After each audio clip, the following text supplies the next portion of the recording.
Hello students, today I am going to start a new chapter of class 11, chapter 7, History, the Changing Culture Tradition, part 5th. So now we were in page number 159, we were discussing about the architecture. So the city of Rome, how it has been carried out a spectacular way in the 15th century. तो जब 15th century हुआ तो रोम नगर में एक तरीके से नए तरीके से स्पेक्टेकुलर चेंज आ गया, क्योंकि 1417 में पोप राजनीतिक दृष्टि से शक्तिशाली बन गए थे और 1378 में जबकि एक तरीके से इलेक्शन हो रहे थे दो राइवल्स पोप में, तो ये भी ख़त्म हो चुके थे। They actively encourage the study of Roman history. उन्होंने कहा रोम के इतिहास को जानना, उसका अध्ययन करना बहुत ज़्यादा ज़रूरी है और उन्होंने इसको प्रोत्साहित करा। रोम वर केयरफुली एग्जीक्यूटेड बाय आर्कोलॉजिस्ट। उन्होंने कहा कि रोम जो दफन हो गया है और ख़त्म हो चुका है, इसको आर्कियोलॉजिस्ट को दिया जाए ताकि वह अपने हुनर से चीज़ें निकाल सकें, अपनी स्किल्स से सामान निकाल सकें सुरक्षित। तो एक नए स्टाइल का आर्किटेक्चर यहाँ पर रिवाइव हुआ, रोमन स्टाइल जो कि क्लासिकल था।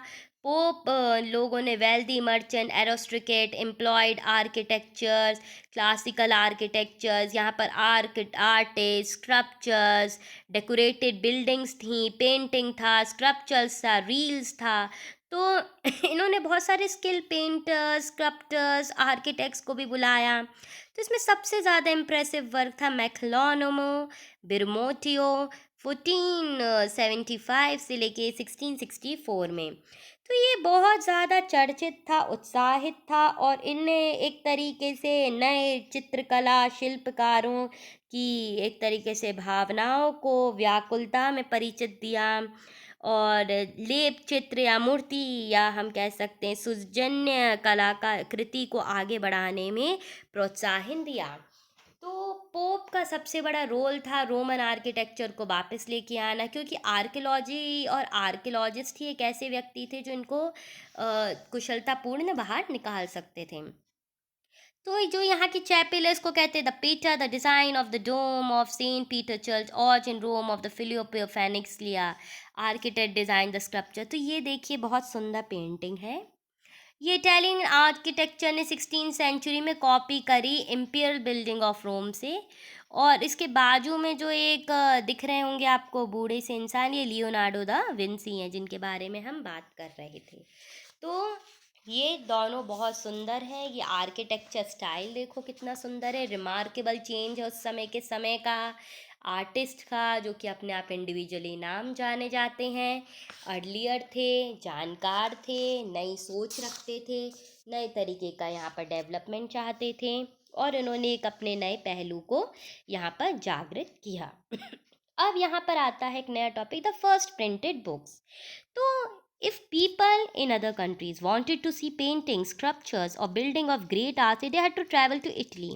तो दूसरे देशों के लोग यदि महान कलाकारों द्वारा रचित लेप, लिखे मूर्तियाँ, भावनाओं को देखना चाहते तो इन्हें इटली की यात्रा करनी पड़ती। हम कहते हैं इटली बहुत सुंदर देश है, इसलिए ही है क्योंकि यहाँ पर सबसे ज़्यादा आर्ट आर्किटेक्चर है।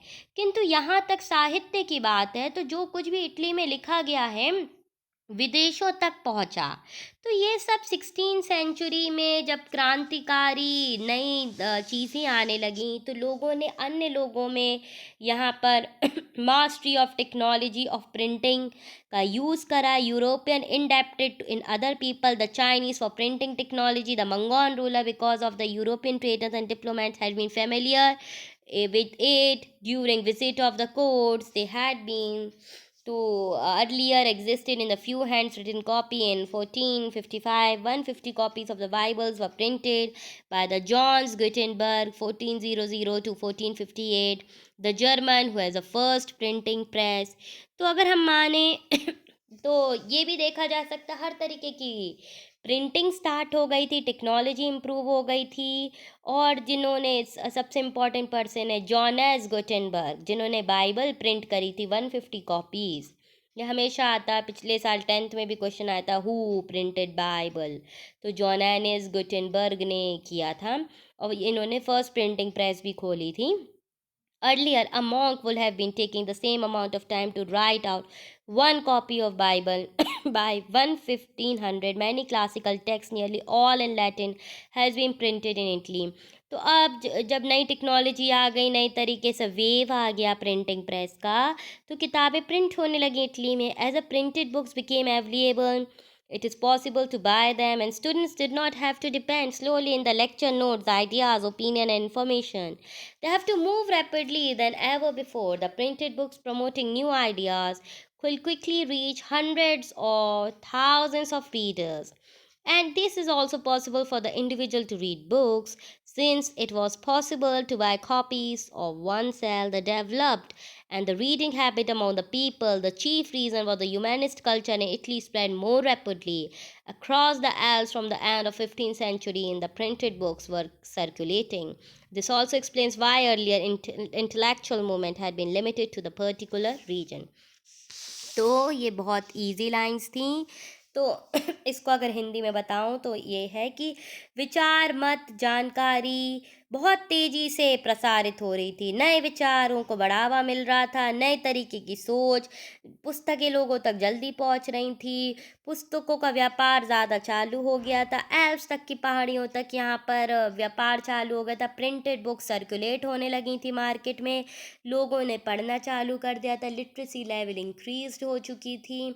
एक तरीके से पूरी तरीके से यहाँ पर डेवलपमेंट स्टार्ट हो चुका था, नया कॉन्सेप्ट आ चुका था बुक्स, कल्चर, ट्रेडिशन, कस्टम्स का, और लोग एक तरीके से बहुत ज़्यादा एक्साइटेड थे नई चीज़ें जानने के लिए.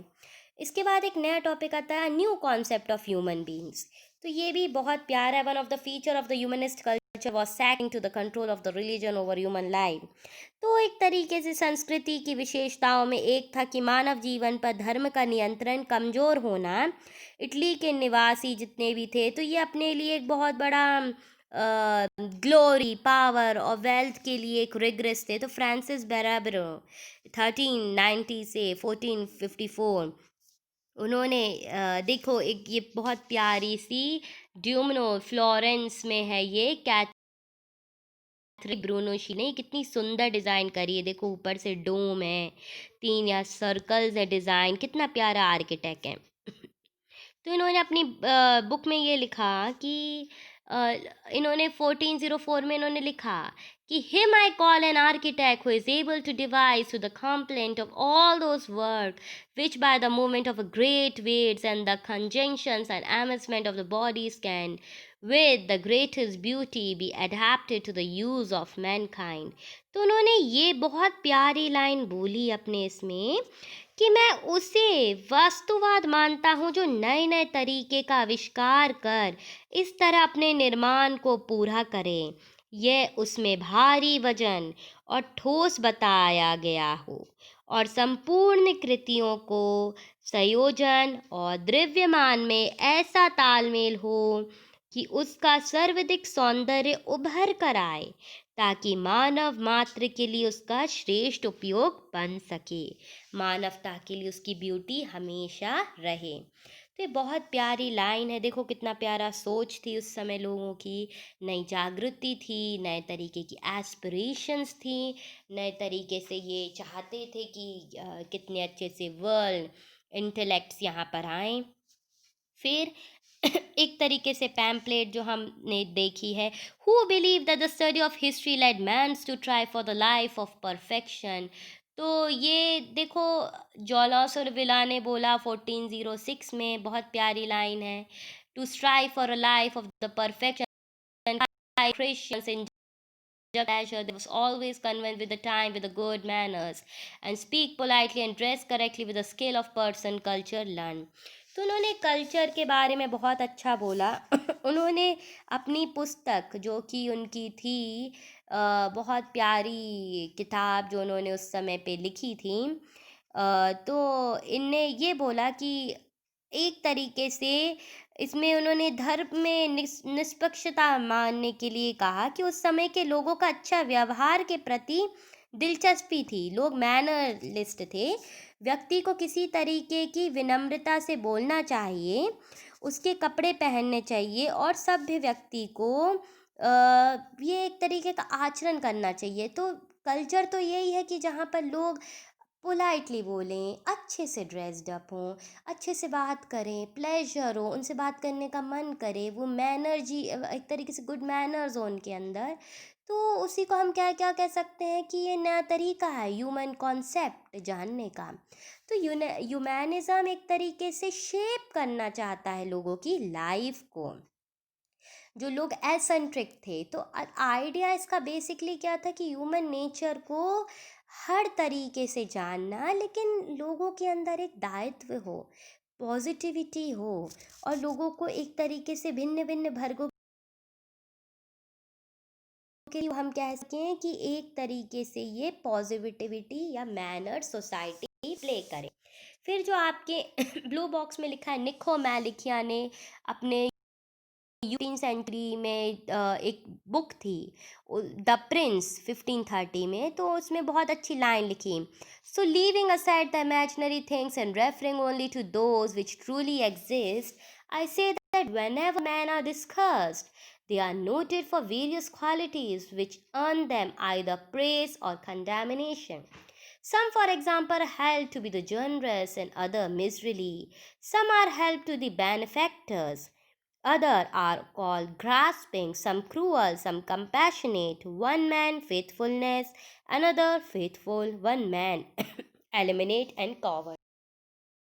मतलब है कि काल्पनिक बातों को यदि अलग कर दे और केवल उन्हीं विषयों के बारे में सोचे जो वास्तव में हैं, तो मैं ये कहता हूँ कि जब भी मनुष्य के बारे में चर्चा हो तो उसमें उनके गुण देखे जाने चाहिए, जिसके कारण वह प्रशंसा या निंदा के योग्य बने।